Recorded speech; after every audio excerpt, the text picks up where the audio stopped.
So, have you ever wondered why we subtract b from a, or the upper limit from the lower limit? Well, today, funny enough, I was actually asked that question, and I thought, well, it's quite an important fundamental to discuss, right? So let's say we're given some interval. Let's say the interval is 1 and 3. Now, this means that on my x-axis, I have 1 and I have 3. So I'm going to calculate the area in this region, okay? I'm going to calculate this region. Now we can simply use integration. At this point, if you're watching this video, you probably understand the basic fundamentals of integration. We're going to add our upper limit, our lower limit of the function. And now we're going to write our function. So x squared plus 2 dx. Okay.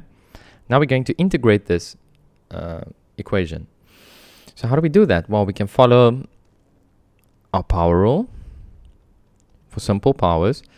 So in this case, I can have, well, x3 over 3 plus 2x. Okay. And I'm going to evaluate this at the points 3 and 1. Okay. So now since we have an interval, I'm going to now substitute my 3, substitute my 1, and subtract them from one another. This is what we already know. So it's going to be the f of 3 minus the f of 1, the upper limit, subtract from the lower limit. So let's substitute our values.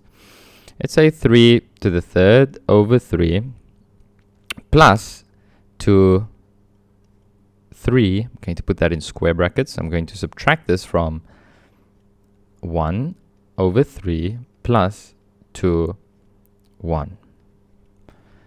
Okay, well, 1, 3 cancels out 1, 3, so we're left with 9 plus 6. And we're going to subtract this from 1 over 3 plus 2. That gives me 2 and 1/3. Okay. Can simplify this further by saying 15 minus 2 and 1/3.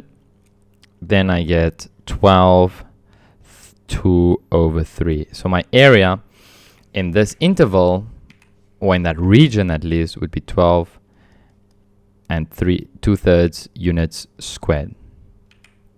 Okay. Now, what happens if I don't subtract it? Well, if I don't subtract it, my total area, would then simply be 15 units squared, right? Since I didn't subtract my lower limit, which is 1, okay, of the function. Now, what this means is, from the origin of my coordinate graph, I moved between 0 and 3. Now, if we count that, that would be 0, 1, 2, 3. That gives me 1, 2, 3 units that I used, right? So in this case, I went from 1 to 2 to 3. But my interval clearly states that, well, I need to be between 1 and 3. So essentially what we did was we calculated this tiny area, and we calculated, I'll change the color.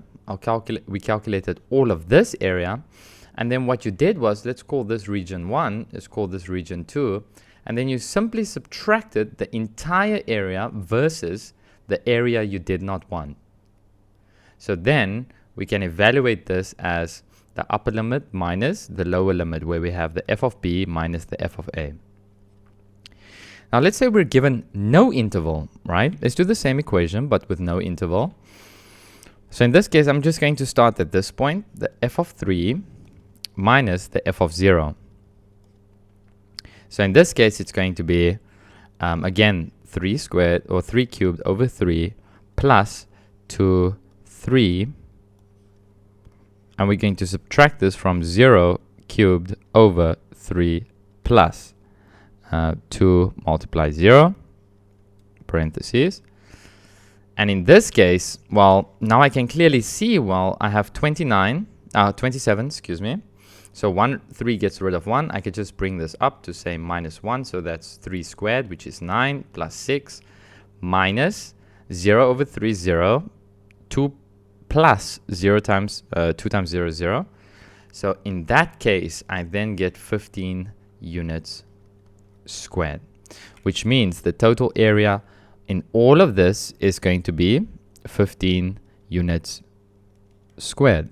But since we only want our interval, and I'm going to use yellow, since we only want our interval in this area, I need to now subtract this tiny area. And we can do that by finding the area between 0 and 1 and then subtract it. So this statement totally makes perfect sense.